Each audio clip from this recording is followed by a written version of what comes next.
హరి ఓం శ్రీ గురుభ్యో నమ. శ్రీ మహాగణాధిపతయ నమ.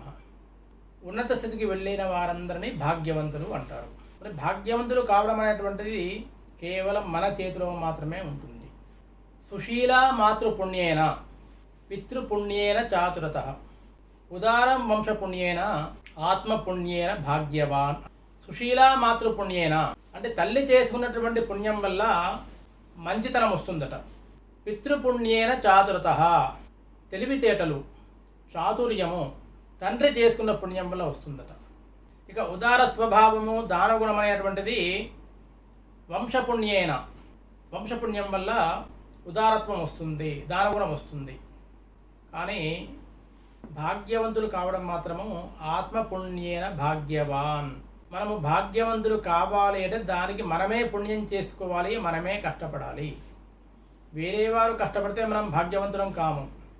తండ్రి కష్టపడ్డా, తల్లి కష్టపడ్డా, వంశం కష్టపడ్డా మనము మాత్రం భాగ్యవంతులం కాము. మనం భాగ్యవంతులం కావాలంటే, మనం ఉన్నత స్థితికి వెళ్ళాలి అంటే, మనం ఏదైనా సాధించాలి అంటే కేవలము మన చేతుల్లో మాత్రమే ఉంటుంది.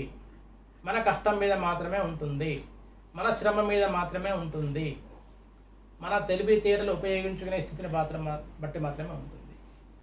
ఒకే స్థితిలో ఉన్నటువంటి వారిలో కొంతకాలానికి కొందరు ఉన్నత స్థితికి వెళ్ళినారు అంటే అందులో దాని వెనుక వారి కష్టము, వారి శ్రమ, వారి తపస్సు, ఆ రంగంలో వారు చేసిన కృషి అనేది ఉంటుంది. కాబట్టి భాగ్యవంతులు కావడానికి ఆకాశమే హద్దు.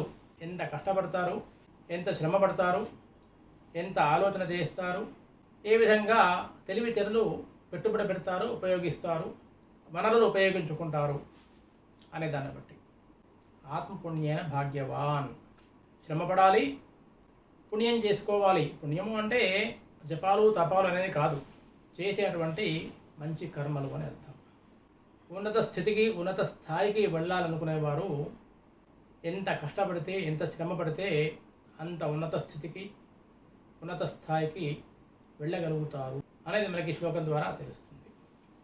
మీకు కనుక ఈ వీడియో నచ్చినట్లుంటే అందరికీ షేర్ చేయండి, లైక్ చేయండి, కింద కామెంట్ పెట్టండి, ఛానల్ని సబ్స్క్రైబ్ చేసుకోండి. ధన్యవాదాలు.